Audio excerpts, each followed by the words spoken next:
Hi friends, இன்றைக்கி இட்லி மிளகாப்பொடி சூப்பராக எப்படி அரைக்கலான்றதை பார்க்கலாம். இப்போ ஃபஸ்ட்டு ஒரு கடாயை வச்சுக்கோங்க. இப்போ ஃபஸ்ட்டு உளுந்தம்பருப்பு எடுத்துக்கலாம். 1 கப்பு எடுத்திருக்கேன். இது நான் லைட்டாக ப்ரௌன் கலரில் வர மாதிரி வறுத்து எடுத்துக்கலாம். பொறுமையாக வருங்க, ரொம்ப சிம்மில் வச்சு வருங்க. அப்போ தான் பருப்பு உள்ள வரைக்கும் நல்லா ஃப்ரை ஆகிற மாதிரி இருக்கும். இது குழந்தைங்களுக்கு ரொம்ப பிடிக்கும். ஸோ அதனால் என்னோடய டாட்டரை வச்சே நான் பண்ணிகிட்ருக்கேன்.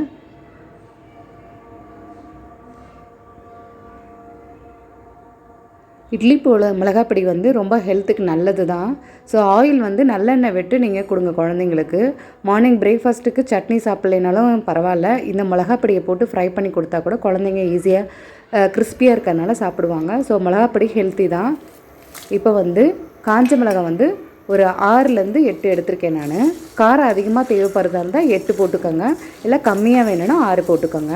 1 கப் அளவுக்கு நான் எடுத்தது ஒரு 70 கிராமுக்கு இருக்கும், அவ்வளோ எடுத்திருக்கேன்.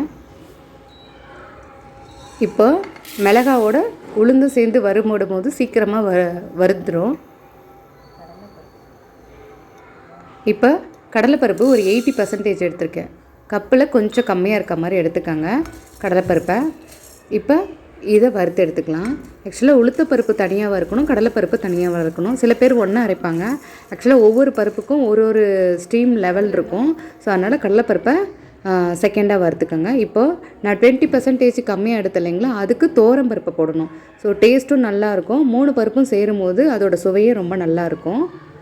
இப்போ இதை நல்லா வறுத்துக்கோங்க. இதுவும் லைட் ப்ரௌன் கலரில் வர்ற அளவுக்கு எடுத்துக்கோங்க. இப்போ கருவேப்பிலை கொஞ்சம் டேஸ்ட்டுக்கு நான் போட்டிருக்கேன். அவ்வளோதாங்க.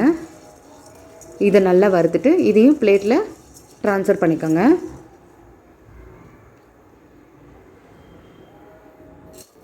கலர் வந்துருச்சு. ஸோ இப்போ நம்ம பிளேட்டில் ட்ரான்ஸ்ஃபர் பண்ணிக்கலாம்.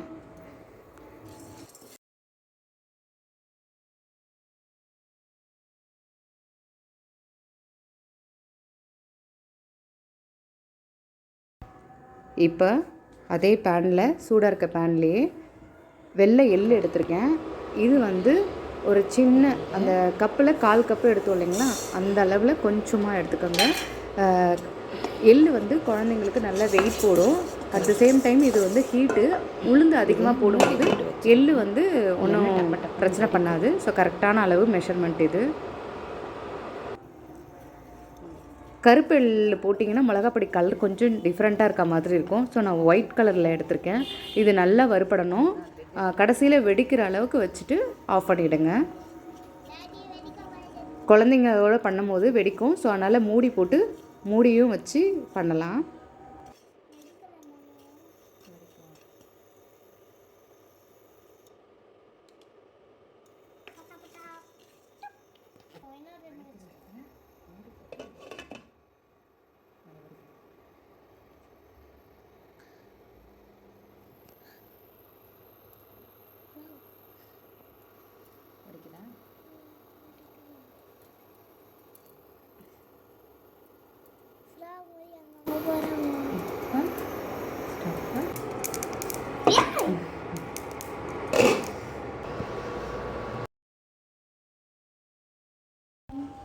அவ்வளோதாங்க.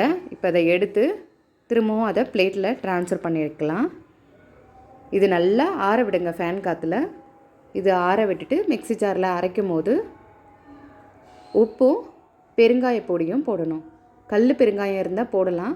ஸோ கட்டி பெருங்காயம் இல்லைன்னா பரவாயில்ல, தூள் பவுடரே போடுங்க. இப்போ தேவையான அளவு உப்பு போட்டுக்கோங்க. உப்பு ஃபஸ்ட்டு கம்மியாக போட்டு டேஸ்ட் பண்ணி பார்த்துட்டு நீங்கள் அதிகமாக சேர்த்துக்கலாம். இப்போ பெருங்காயம் இதோடு அரையும் போது ஸ்மெல் நல்லாயிருக்கும். இப்போ இதை நல்லா கிரைண்ட் பண்ணிக்கலாம். கொரகொரன்னு வேணும்னா கொரகொரன்னு அரைச்சிக்கோங்க. மைய வேணும்னாலும் பவுடராகவும் அரைச்சிக்கலாம். இப்போ நான் இதை அரைச்சிருக்கேன். இதுக்கு லைட்டாக கொரகொரன்னு தான் நான் அரைச்சிருக்கேன். அவ்வளோதாங்க. சூப்பரான இட்லி மிளகாய் பொடி ரெடி ஆகிடுச்சு. இது இட்லியோட நெய் போட்டு ஃப்ரை பண்ணாலும் ஓகே, நல்ல எண்ணெய் போட்டு ஃப்ரை பண்ணாலும் ஓகே. இதை நல்ல பாட்டிலில் ட்ரான்ஸ்ஃபர் பண்ணி வச்சுக்கோங்க. சூப்பரான மிளகாய் பொடி நமக்கு ரெடி ஆகிடுச்சு. அவ்வளோதாங்க. இது ஒரு 6 மாதம் வரைக்கும் கூட நீங்கள் யூஸ் பண்ணிக்கலாம், ஸ்டோர் பண்ணி வச்சது. ரொம்ப ஹெல்த்தியான இட்லி மிளகாய் பொடி ரெடி.